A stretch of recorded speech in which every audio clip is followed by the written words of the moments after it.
पापा झार के बिछाव सतरंगिया ससुर लोगवा आ गइले हो। पापा झार के बिछाव सतरंगिया ससुर लोगवा आ गइले हो।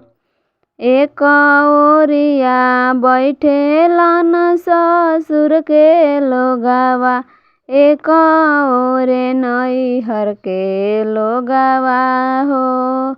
एक ओरे बैठेलन ससुर के लोगवा, एक ओरे नैहर के लोगवा हो। बिचवा में बैठेलन कवन दुल्हा, हाथ के कालसा लेले हो।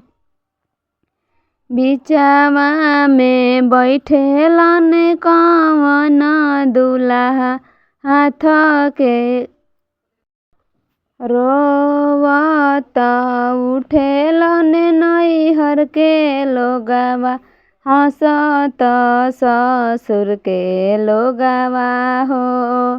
ताली पीटत उठेलन कवन दुल्हा, आजू शुभवा जीती लेनी हो।